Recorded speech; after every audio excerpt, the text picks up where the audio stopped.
Bonjour et bienvenue à la capsule numéro 5, poste 2, pour la saisie des requêtes.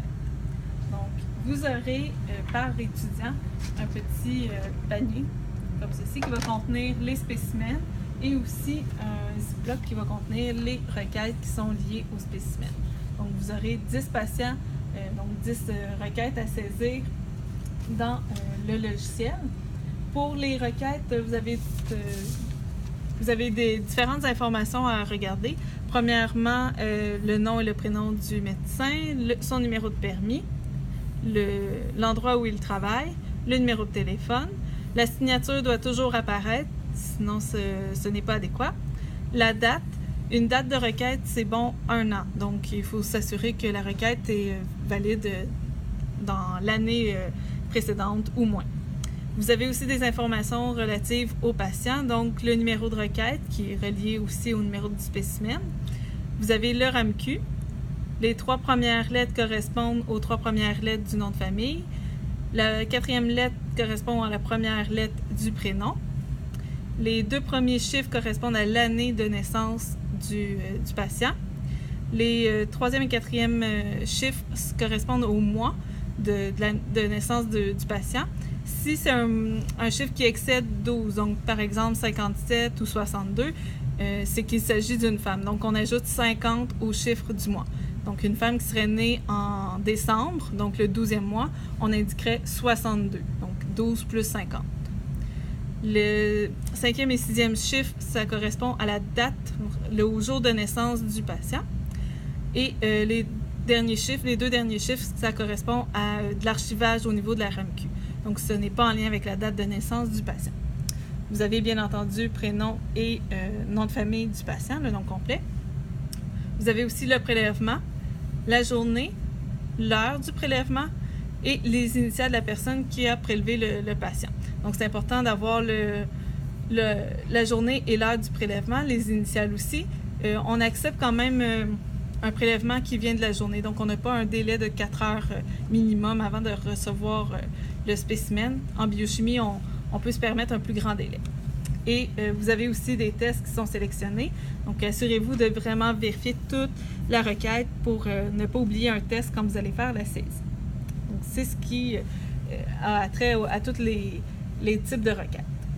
Maintenant, vous avez 3 types de requêtes différentes. Donc, vous avez les analyses non urgentes qui proviennent de l'interne. Donc, à l'hôpital, ça serait des requêtes qui ont été faites sur les étages à l'hôpital même. Ensuite, vous avez les analyses urgentes. Donc, c'est aussi à l'interne, mais là, on inclut le facteur d'urgence.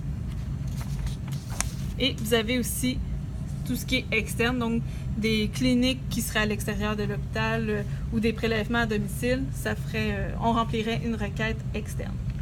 Donc, c'est ce qui a trait aux 3 types de requêtes.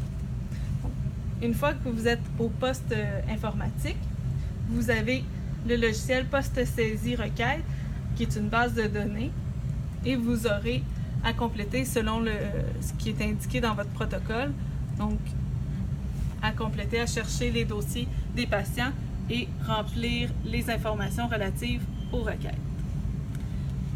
Pour vous aider à remplir les informations relatives aux requêtes, vous aurez besoin du code d'analyse pour les laboratoires de biochimie clinique 2. Donc, c'est un petit livret. Il y a un seul exemplaire, donc il reste au laboratoire au poste de saisie et ça comprend tous les tests, les acronymes, le type de prélèvement et des petits commentaires supplémentaires pour chacun des tests qui peut être faits en laboratoire. Donc, c'est classé en ordre alphabétique. Je vous conseille premièrement de chercher avec le nom tout au long. Par exemple, si un médecin demande une formule sanguine complète, je pourrais chercher dans les F pour formule sanguine complète. Si je ne le trouve pas, bien là, je me tourne aussi vers les acronymes. Donc, formule sanguine complète, ça serait FSC. Donc, je pourrais chercher FSC dans le code d'analyse. Donc, c'est ce qui a trait au code d'analyse.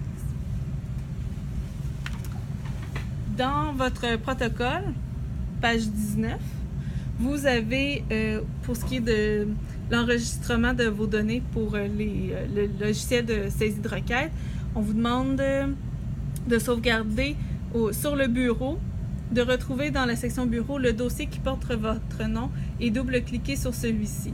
En fait, on va vous demander d'aller dans la section bureau, mais de trouver le dossier qui porte le numéro de votre groupe, de double-cliquer sur celui-ci et ensuite trouver le dossier qui porte votre nom et double-cliquer sur celui-ci. Donc, une petite étape à faire entre les deux, c'est un petit ajout à votre protocole. C'est juste une question de faciliter la classification de tous ces documents-là. Vous avez aussi un scan pour éviter d'avoir plusieurs copies des requêtes. Donc, on vous a installé un scanner dans le labo et vous avez le protocole d'utilisation qui est au-dessus. Donc, vous pourrez retirer le protocole et le suivre pour enregistrer les images de vos requêtes. On essaie de traiter les requêtes assez rapidement parce que les spécimens que vous allez saisir vont être utilisés pour les autres postes. Donc, il faut savoir aussi qu'on ne peut pas prendre les 6 périodes pour faire la saisie de requêtes. Ça va mettre les autres étudiants en attente et c'est pas juste. Donc, on essaie d'aller quand même rapidement. La première requête, c'est normal que ça prenne un peu plus de temps. Donc, c'est ce qui termine la capsule numéro 5.